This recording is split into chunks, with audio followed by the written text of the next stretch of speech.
Parabéns pelas palavras do reverendo Roberto Brasileiro.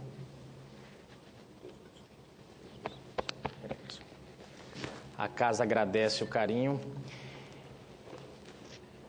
E eu queria registrar também aqui a presença do reverendo Nonato e do reverendo Ebson de Anápolis, que estão nos prestigiando aqui, do reverendo Manuel de Lucas do Rio Verde, lá do Mato Grosso. Aliás, Lucas do Rio Verde, para quem não conhece, eu sugiro conhecer, uma linda cidade que foi recentemente, eu diria até, construída ali entre Sinop e Cuiabá, uma cidade linda. Quando a gente chega lá, não acredita. Eu mesmo, mato-grossense, quando cheguei lá, falei, não é possível que tem isso aqui no interior do Brasil. O reverendo Manuel, como disse, que está nos visitando, de lá de Lucas. Ao reverendo Dalzi, secretário do escritório da IPB, aqui em Brasília. E ao presbítero também, de José Paulo, ao presbítero Anaô Carneiro, ao presbítero Marcos Freitas, todos os diretores do Mackenzie. E para irmos já para os finalmente, eu queria trazer também algumas palavras aqui. E quando decidimos fazer essa homenagem, eu sou até suspeito para propor a homenagem, né? Mas não poderia deixar de fazê-lo. Eu vi aqui as palavras do senador Roberto Rocha, de todos os membros da Igreja Presbiteriana e do Mackenzie, ouvindo essas histórias, uma história linda realmente que a igreja tem aqui no Brasil. E eu sou testemunha dessa história. Eu já contei outras vezes essa história, alguns irmãos já estão até cansados, mas é assim mesmo, a gente vai envelhecendo, vai repetindo as histórias, né? De vez em quando eu vou contar algumas histórias lá em casa, minha filha fala, não, já ouvi. Mas um fato que eu sempre ressalto sobre a presbiteriana, e um símbolo até que me faz lembrar quando fala presbiteriana, que vem da minha infância, é o Jeep Willys. E por que isso?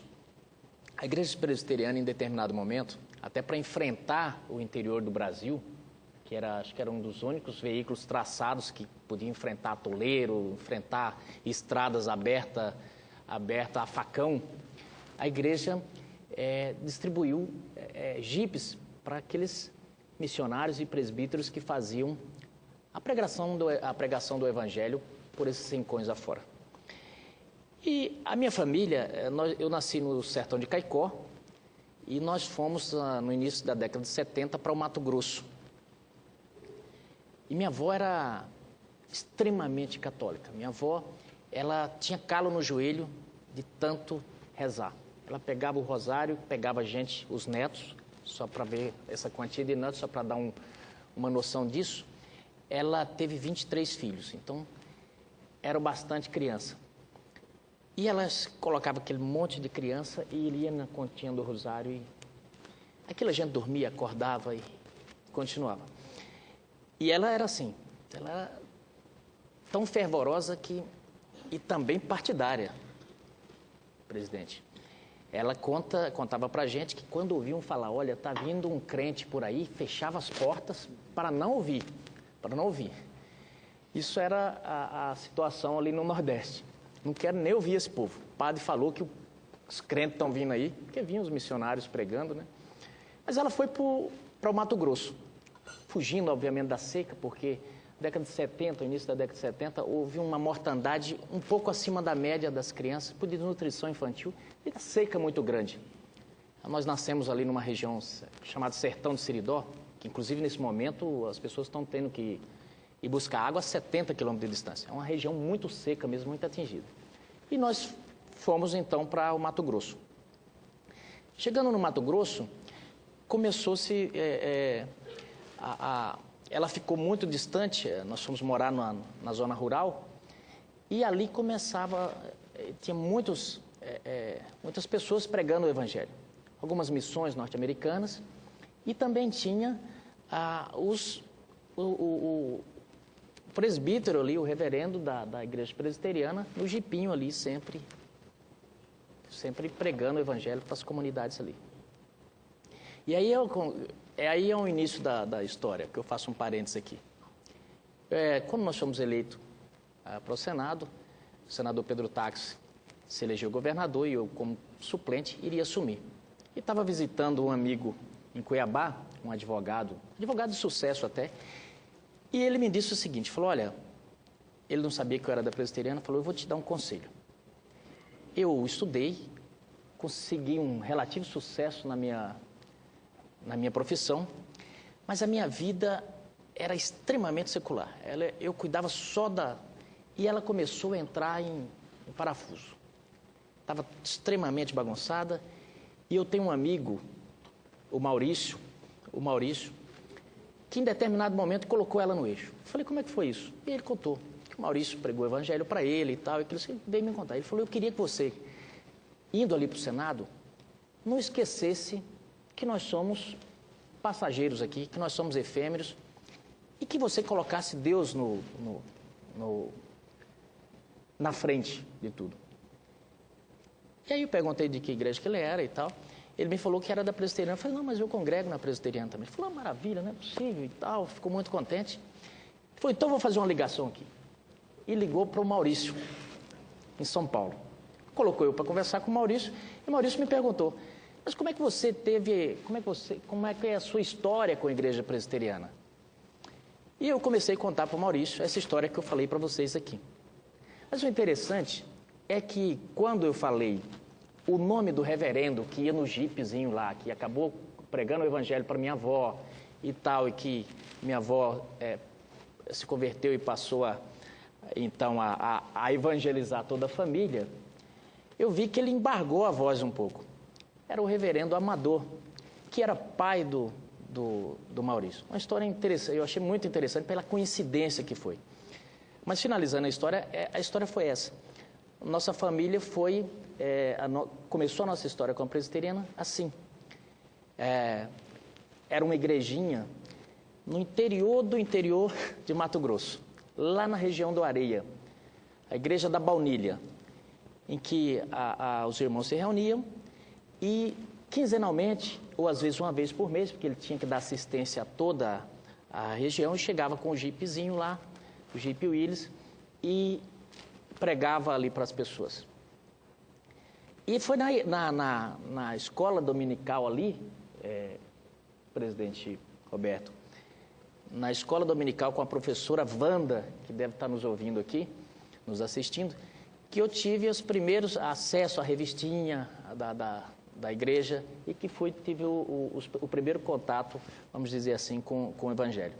Então essa foi a minha história lá no início da década de 70, com 3, 4 anos, que começou essa relação com a igreja presbiteriana.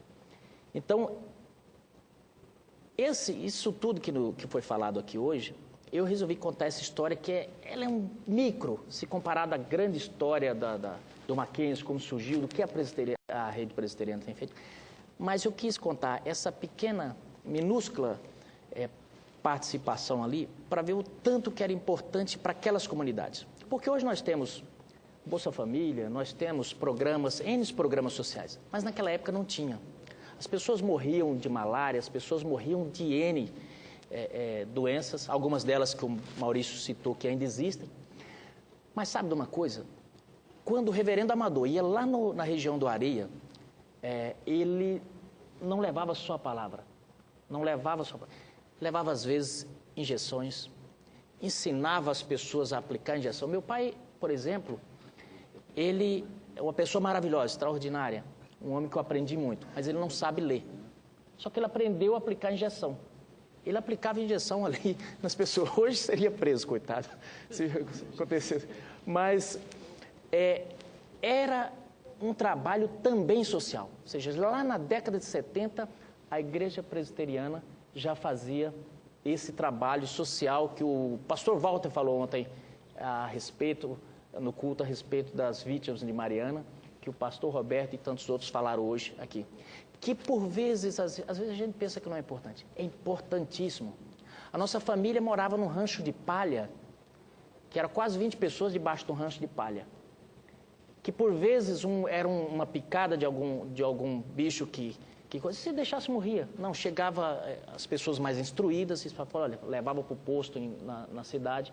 Então, era um trabalho importantíssimo que esses abnegados, tantos presbíteros fizeram. E aqui ressalto o reverendo Amador, o presbítero Sidney, que está hoje velhinho lá em Rondonópolis, que também fazia. Eles pegavam aquele jipe, era como se fosse o cavalo da época, e saía.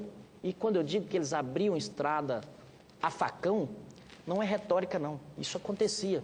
Atolava, tirava, era uma luta. E levaram o evangelho àquela região. Região difícil, que hoje ainda quando se fala em Mato Grosso, muitos brasileiros ainda pensam, nossa, o interior, está lá no mundo. Mas imagine naquela época, onde não tinha telefone, era tudo muito difícil. E essas pessoas largavam o Sul Maravilha, vamos dizer assim, para ir enfrentar, para ir abnegadamente levar o evangelho a essas pessoas. Então, esse foi um pequeno preâmbulo, mas não quero me estender muito. Eu preparei, e junto com a assessoria, nós preparamos alguma coisa aqui, que eu gostaria também de deixar para a gente encerrar. A Igreja Presbiteriana e a instituição Mackenzie merecem nossa profunda admiração pelo trajeto percorrido no Brasil. Construíram sua história com bases fortes, sustentadas por valores solidários, cristãos, de respeito ao próximo e de contribuição para o bem da coletividade. No ambiente contemporâneo marcado pelo individualismo, a mensagem presbiteriana é cada dia mais atual, contribuindo para o fortalecimento da fé, da esperança, para a idealização do mundo mais justo e solidário. E aqui muitos citaram o acontecimento na França. Aqui nós temos nos reunidos, de vez em quando, com alguns irmãos e tratando justamente do tema liberdade religiosa. Tivemos há pouco tempo, junto com o nosso irmão e deputado federal Leonardo Quintão, numa assembleia em Nova York, onde parlamentares do mundo inteiro tratavam justamente desse parágrafo que eu estava falando aqui. Como a gente tornar um mundo mais justo e solitário sem essas barbaridades que vimos nesse último final de semana. Nesse mesmo sentido, os valores morais e religiosos da Igreja não ficam só no discurso, mas também são coerentes com a prática, é o que acabamos de falar aqui.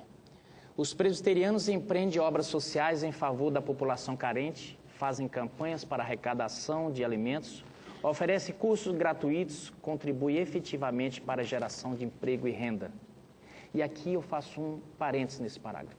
Não se trata de louvarmos o homem, não estamos aqui para louvarmos o homem, não estamos aqui para louvarmos o nosso próprio, mas isso aqui é importante dizer. Isso aqui é importante dizer para que os nossos governantes possam ter como exemplo do que essa instituição faz e saber da importância dessa instituição. E por que é importante falar isso? Quando eu visitei a Universidade Mackenzie ali em São Paulo, ouvi algumas histórias que em determinado momento o país, o Estado, o governante de plantão praticamente surrupiou, praticamente se apropriou dos bens da igreja, dos bens da universidade e confiscou. Quer dizer, não via a importância do trabalho que foi. Por isso que é importante a gente falar. Dizer dessa importância do trabalho da igreja, do importante trabalho que o Instituto Mackenzie faz. Não é para louvar, é para dizer, olha, o trabalho está sendo feito e ele é importante. Por esse motivo, tornaram-se conhecidos e admirados no Brasil e no exterior. Podemos imaginar que o missionário Simonton, que trouxe consigo as primeiras lições do reformador João Calvino ao desembarcar no Brasil, no longínquo ano de 1859, iria sentir-se realizado. Presidente Roberto, eu não tenho dúvida, se ele estivesse nesse momento aqui, ele estaria emocionado. Ao perceber que a semente plantada fez florescer a Igreja Presbiteriana do Brasil. Quando celebramos os 156 anos de fundação, é para aquela época que olhamos e vislumbramos quantas conquistas temos para exaltar. Todavia, não é demais dizer que a Igreja Presbiteriana continua sempre em renovação, cada vez mais fortalecida e vitoriosa em seu percurso de serviço ao próximo, conforme a vontade de Deus e em sua obstinada peregrinação da Igreja Bíblica, acolhedora das pessoas, presente na cidade e fomentadora da evangelização. Os presbiterianos conseguem aliar toda a sua história à pregação da tolerância religiosa. E este é um tema pelo qual eu, pessoalmente, tenho maior apreço. Inclusive, sou membro da Frente Parlamentar pela Liberdade Religiosa e Ajuda Humanitária. E muito nos preocupa, neste momento, o conflito no Oriente Médio. Sobretudo a questão da Síria, cuja fragmentação do poder opôs diversas etnias, de diversos credos, todos envolvidos de modo interminável em um conflito sangrento e fratricida. Na religiosidade professada pela Igreja Presbiteriana, esse tipo de conflito não tem respaldo, porque o foco dos fiéis está na tolerância. O patrimônio da Igreja está nas obras sociais e no sistema educacional que criou a serviço do outro, do próximo. O Instituto Mackenzie é o braço da Igreja para a educação e, desde o início, quando recebeu os filhos de escravos para estudar até os dias de hoje, vem cumprindo um papel de relevo nas ações de inclusão social, no desenvolvimento da educação do país e servindo como exemplo de gestão dos saberes e outros centros educativos do Brasil. Eu tive a oportunidade de conhecer a Universidade Presbiteriana Mackenzie no final do ano passado e fui muito bem recebido pelo presidente, senhor Maurício Melo Menezes. E, aliás, quem me levou nessa visita foi esse nosso amigo Rony Márcio, que acabou me apresentando o Maurício, então, pessoalmente. Na oportunidade, fui recebido, como disse, pelo presidente Maurício Melo Menezes e pelo reverendo Davi Charles Gomes, que me fez um tour, teve a paciência de passar o dia ali comigo, me mostrando toda a estrutura da universidade. Eles me guiaram uma visita àquela espetacular ilha de conhecimento, voltada à inclusão e à inovação, que são duas qualidades que gostaríamos de ver disseminadas por todo o ensino brasileiro. Portanto, a instituição Mackenzie é um símbolo a ser seguido. É um exemplo para inspirar novas conquistas de educação por todo o país. Conheci na universidade funcionários, professores, diretores engajados com as transformações sociais à sua volta. Pessoas de mente e coração abertos ao novo, trilhando o caminho da filantropia, da inclusão, do apoio à formação integral pela via da educação, do esporte e da cultura em conjunto. No meu entendimento, são as pessoas mais do que o complexo de edifício que tornam a escola presbiteriana bem-sucedida em seus propósitos. Não que os prédios não sejam importantes, aliás, uma maravilha. Fiquei encantado com a estrutura ali e está de parabéns, presidente. A história que conhecemos hoje de um centro de excelência começou a ser escrita em 1870, quando o casal de missionários Mary English e George Chamberlain criou a escola americana focada no exercício constante da inclusão social. Uma década e meia mais tarde, já seriam fundadas as faculdades de filosofia, comércio e engenharia, como vimos no vídeo e tantos outros falaram aqui. O Instituto parece vocacionado para estar à frente do seu tempo. Além de ser a casa de um dos mais antigos centros de estudos voltado à engenharia, de ter dado origem ao primeiro curso de arquitetura de São Paulo, bem como aos primeiros cursos de química industrial, de engenharia química, entre vários outros, e de ter registrado a primeira experiência oficial de cotitulação internacional, tendo a University of the State of New York como entidade associada ainda no século XIX. Percebam, senhoras e senhores senadores, que há mais de 120 anos o sistema Mackenzie já estava em estreita colaboração com a escola de outros países, enquanto o nosso Ministério da Educação, até os dias de hoje, tem forte resistência aos títulos obtidos no exterior. o que, a meu ver, é contrário à tendência de internacionalização das instituições e mundialização do conhecimento. Nossas escolas não deveriam ser isoladas desse importante intercâmbio com o exterior. Ao contrário, o contato deveria ser estimulado. Para finalizar, após esse ligeiro panorama histórico da Universidade Presbiteriana Mackenzie, mantida sob a égide do Instituto Mackenzie, quero uma vez mais agradecer a todos os fiéis presbiterianos pelo dispendioso e pertinaz esforço de construção de um país melhor. Nós aqui no Congresso compartilhamos dessa luta diária contra o obstáculo ao desenvolvimento do país e em benefício das pessoas.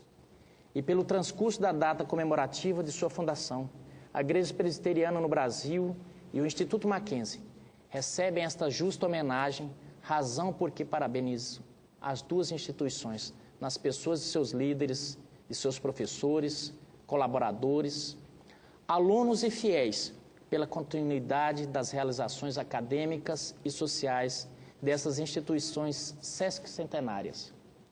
Parabéns pela história e muito obrigado pela colaboração que presta à sociedade brasileira.